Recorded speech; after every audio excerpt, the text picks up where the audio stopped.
Hello, my friends, and welcome back to SFO Grimhammer, The Last Kiss. Mwah!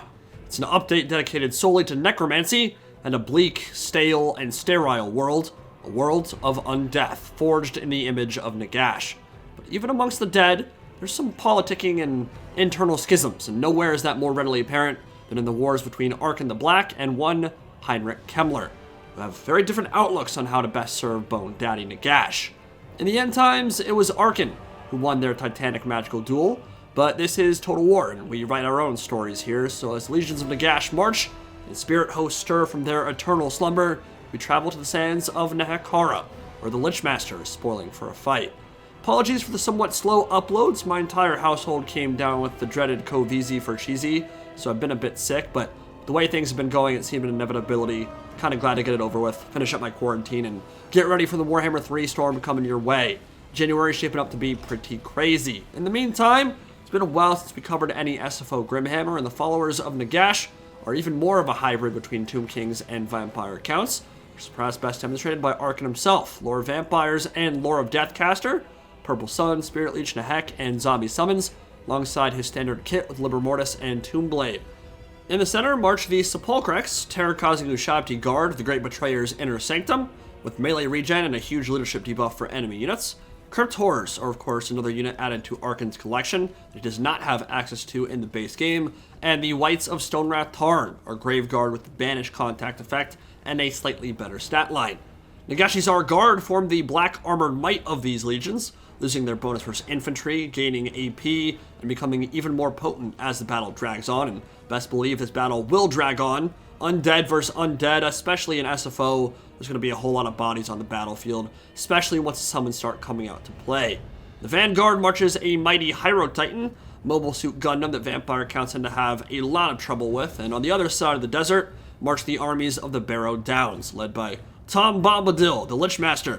Yeah, it's Kemmler and Krell, rocking 700 weapon strength, crazy, bolstering friendly armor in an AoE, while swarms of zombies and spirit hosts claim the top of the dune. These are a swarm unit that do not exist yet in vanilla, and here they lower enemy melee output and very slowly regen themselves, functioning a bit like sirens from the Vampire Coast. The real threat comes from these Spectres of Corpse Wood, which are generally capped at 1, but for the purposes of this battle, we decided to turn unit caps off, so there are 2 of them here, and they're pretty insane. Just better Hex Race, really.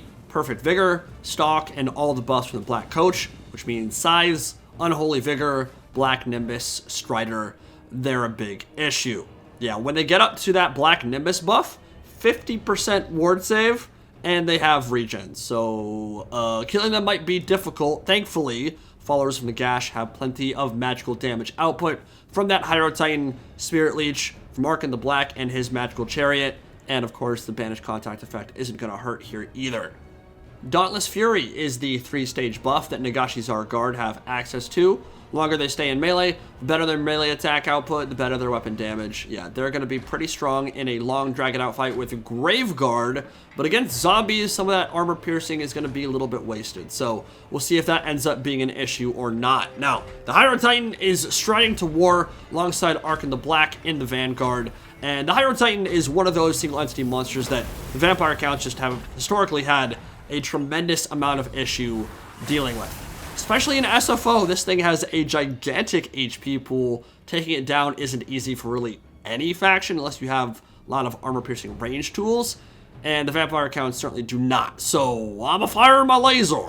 There's not a whole lot the Barrow Legion can do about this construct. Tall geese shall feast upon the blood and bones of Heinrich Kemmler's army, and it will mostly have to be ignored until late game. Even Krell will take a long time chop through all that armor and health. So, yay, a game where the Hyro Titan won't be blown up in the first 5 seconds. Feels good, man. Arkahn just gave those zombies the 2-piece and the soda, dribbled them off the backboard into the Hyro Titan's knee, then punted them back in the direction they came. And these opening stages should be all Arkahn, who has a much more elite-focused army and way less numbers on the field. But that is one thing about SFO that it does really well, that slow, creeping dread, the inexorable grind of summon after summon, wears on even the most elite and veteran troops, and Kemmler is exceptionally difficult to snipe out with his Cloak of Mist and Shadows. A juicy Curse of Years hitting in the center, plummeting melee attack and weapon damage. Skeleton Warriors with 0 MA at the moment. Perfectly positioned spell. Also catching out the Crypt Horrors and Sepulchrex Ushabti. And here, Arkahn the Black and his Crypt Horrors dropping a Spirit Leech, teaming up to take down some Graveguard. Don't want to stay in there for too long, but Arkahn should be able to Cycle Charge them into oblivion if they don't get any support. Hydro Titan starting to march his way over to maybe duel Krell or Kemmler. Try to snipe some of them out early if possible, but again, that's going to be exceptionally difficult with all these zombies and summons around, and single entity monsters just aren't good at killing foot troops in and amongst that much infantry. Foot characters, rather. It'd be cool if Heinrich Kemmler got some mount options besides just a Barded Nightmare. I wouldn't mind seeing a Nimbus 2000 flying around like Harry Potter. You're a wizard, Heinrich! Nice summon from Arkahn the Black and his Tomb Blade. Cairn Race moving forward, Skeleton Warriors trying to reinforce, but that summon should give them a little bit more space to disengage and find a new avenue of attack. Again, Monstrous Infantry needing those meat shields up front to get the most value out of them. That's why you've seen some of these Crypt Horrors already disengage and look for a better opportunity to strike. Now this is a very interesting engagement. Sepulchrex slamming into the flank alongside the Nagashizar Guard. They're dueling against some Cairn Race and a whole bunch of Vampire Count infantry. Hex Race are going to be extremely important in this game, not only for killing the Cairn Race, but also for dealing with the 2 Spectres of Corpse Wood that are hanging out in the rear of the Followers of Nagash army right now. And they've just now revealed themselves for the first time. You can see Crypt Horrors and Arkahn the Black moving backwards, ready to receive their charge. I don't know exactly how that will go. I think the Hex Race would probably perform better. Another Undeath Resurgent from Heinrich Kemmler, and a nice summon.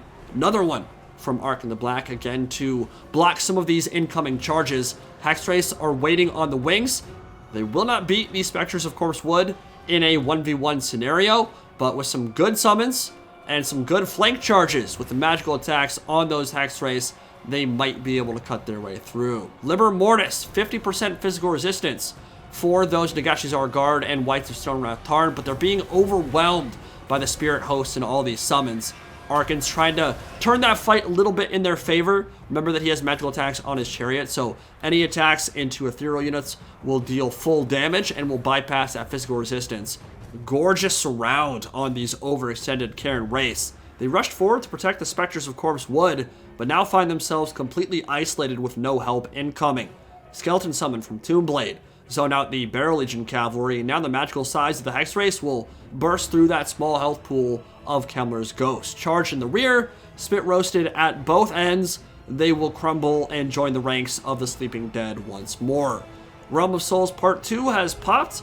Map-wide heals for the Legions of Nagash. Sepulchrex Ushabti unleashing their dread of the dead gods, reducing enemy leadership by 25 in an AoE. Then we'll almost instantly break open the left flank and free Arkhan's troops on that side to reinforce the center. Banshee letting loose with her breath spell, but yeah, minus 25 morale debuff against Undead is game-changing because they have low base morale to start with. It will send a lot of these troops into crumbling almost immediately.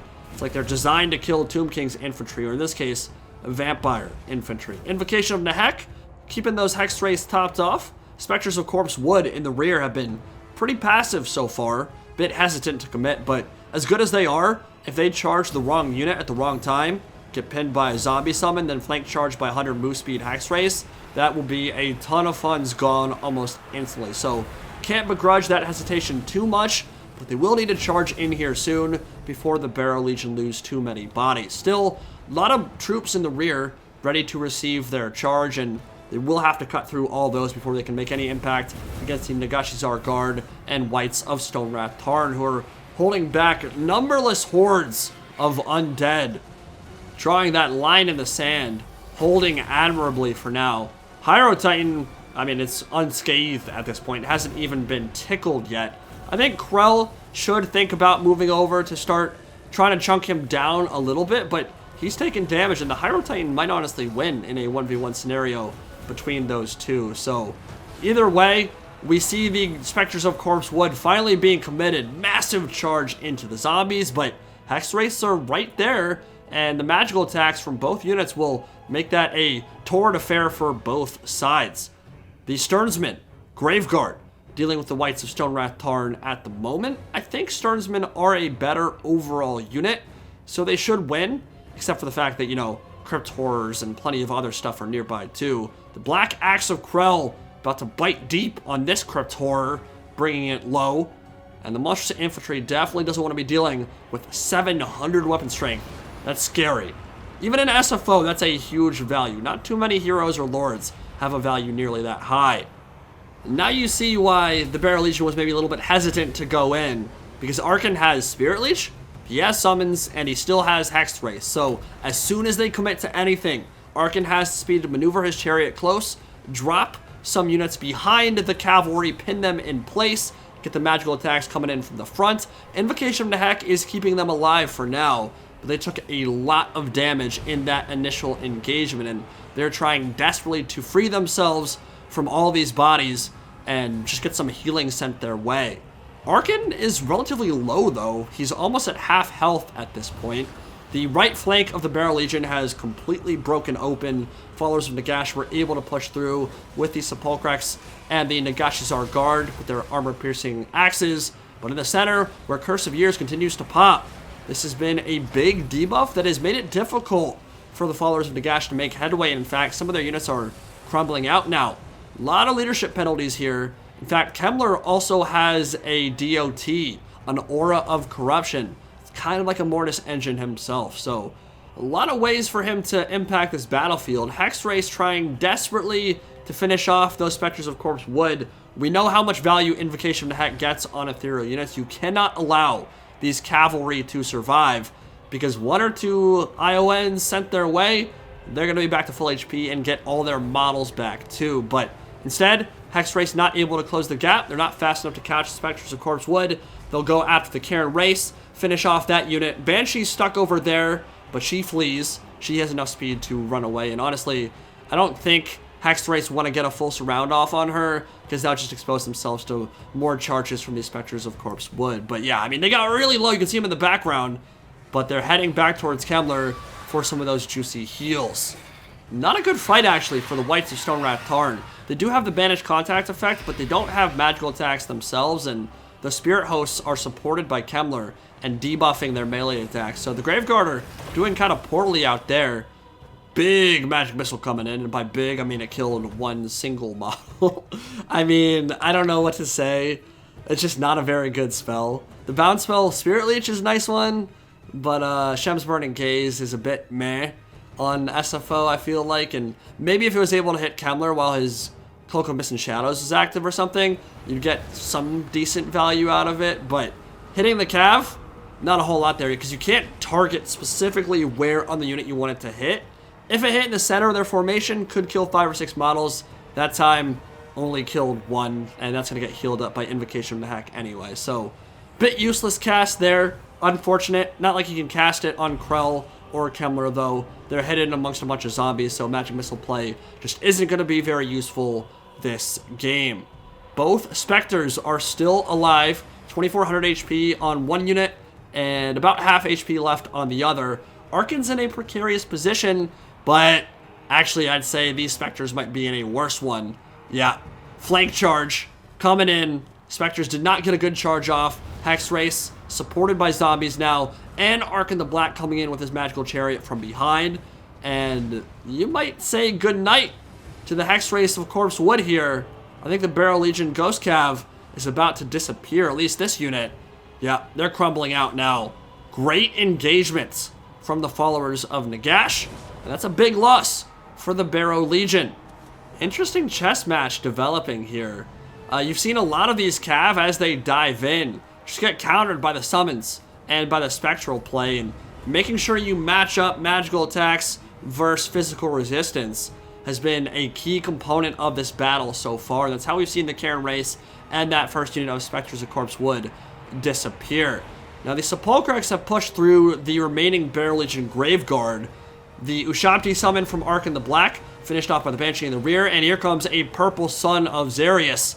Purple Sun, won't you come and wash away the rain? It got 200 kills in a single cast. If you look at the, go back for a second and look at the Arkahn the Black's unit card. He went from like 60 kills there to 261 in like a second and a half. Very impressive, but the Sepulchrex overextended. Now this might be a big loss for the followers of Nagash here. They thought they could finish off these ghost units. Instead, they just got half their models back. What in the world? Did you guys just see how many ghost cav just rose from the ether there? That's terrifying. Okay, well, I guess the bodyguards of Nagash, his Ushabti, have disappeared. And the Hexwraiths are right back in the fight. Boys in blue are scary. Hydro Titan would love to stop his way over, maybe cast a Spirit Leech if he hasn't cast all of his 3 bounce spells already. Arkahn the Black in a precarious position, being hunted down by those 100 speed Spectral Cav. Hexwraiths over here, dealing with the Banshee. Big Shem's Burning Gaze. And that one was actually decent, I think. Let's go take a look at the carnage. Yeah, there are maybe 7 or 8 bodies, 6 or 7 models there that were killed by that magic missile. Not bad at all. More zombie summons, more Hexwraith play, trying desperately to finish off these Spectral Cav, because if these Hexwraiths die for the Barrow Legion, if the blue Cav is destroyed, then I think Followers of Nagash have enough killing power here to finish off the rest of the summons and outduel Kemmler and Krell. If those Spectres are healed back up by Invocation of Nehek, then this could be bad news bears for the Followers of Nagash. Hexwraiths went after them, but Invocation of Nehek was sent their way, and that heal will be more than enough to help them win their fight in the rear. Arkahn's Hexwraiths are gone. Spectres of Corpse Wood are back in the fight, and they might be healthy. And in fact, I think Kemmler's Winds of Magic pool is looking better than Arkahn's because he hasn't been casting any Purple Suns. So, big swing in the Barrow Legion's favor there. Certainly not out of this one yet. Bondsbar is almost dead even, and the Hydro Titan is still completely unscathed, but his support is waning. Big charge coming in from the rear. My god, the impact of those Hexwraiths cannot be ignored. The rest of the infantry and the Crypt Horrors probably about to be destroyed. And that was the final Shem's Burning Gaze from the Hydro Titan. Again, not quite enough to finish off the Spectral Cav. Arkahn doesn't really want to duel Kemmler right now. He'd rather deal with the rest of these Hexwraiths, get rid of them with his magical attacks, but he cannot turn his flank to Kemmler. Even if Kemmler doesn't necessarily hit that hard, he does not have enough health to be taking even 425 weapon strength in the flank or rear on that chariot. So it's literally just Arkahn the Black and the Hydro Titan now. Kryptonian laser beams doing what they can to cut a swath of destruction through the Barrow Legion's ranks, but things are starting to look bad. Another Invocation of Nehek? Seriously? 21 models left in those Spectres of Corpse Wood, and now they have 59. Dude, that is the second time that happened that game. I don't understand. I actually don't understand. If someone wants to break that down for me, please do. I'm pretty sure that is not how models are supposed to return. Like, there shouldn't be a threshold where the entire unit goes from 20 to 60 instantly. It should be gradual, like one model comes back, one model comes back. I don't know how that happens. That happened twice this game. That they got like 30 or 40 models in the span of like an instant. I don't know how that happens. It destroyed the Sepulchrex when it happened the first time, and now it's 60 armor-piercing models surrounding a Hydro Titan, and that's gonna be your game. Hydro Titan has absolutely no chance of clutching this one out. I mean, he would literally take hours to cut through the remainder of all the HP that's still left, and I wonder if Kemmler still has more Winds of Magic. I wonder if he can send another Invocation to hack the way of those Spectres of Corpse Wood. I'm wondering if they have a separate mechanic in terms of how their models are brought back, because, yeah, they were at like 2,800 HP, and then when they got to 2,900 HP, 40 models came back instantly. Why? Crazy. Really fun battle, though. I mean, that was pretty much quintessential undead play from both sides. You saw the Spectres of Corpse Wood were very patient, probably too patient that battle, but holding them in reserve ended up working out great for the Barrow Legion. I mean, they did a ton of work that game. Arkahn got 301 kills. Whites of Stormwrath Tarn are going to have inflated kills because it's zombies and skeletons they're fighting. Sepulchrex, Hydro Titan, all of them, they did solid. I'd say the units most disappointing on my end were the Nagashi's Our Guard. That's typically been my experience with them.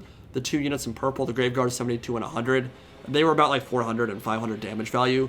Their AP just seems kind of wasted in these kind of matchups, and overall their stat line just doesn't seem very impressive. The bonus versus infantry of the White Stone Ratarn is a big deal. Hydro Titan was awesome. I mean, it just tanked and survived and dealt a decent amount of damage to everything. But yeah, I mean, the MVPs, 4,600 damage value on the Spectres of Corpse Wood. That was the unit that got healed 30 models by Invocation of the Heck both times. And then the Spirit Hosts were also very good too. That's a cool unit. I'd love to see them in a Neferata Nagash Lord pack whenever that comes. Race pack, however they want to do it. There's more stuff to be unleashed for the Vampire accounts, Coven Throne and all that too. But yeah, I mean, this was a lore-friendly matchup. This is similar to what happened in the end times. Arkahn the Black and Heinrich Kemmler went at it, had a big magical duel. In the end times, it was Arkahn the Black who won. This time around, it was Heinrich Kemmler. So GG to Doomed World. Played that very well. And I'll see you all in the next video. Indie Pride, signing out for now. Have a good one, guys.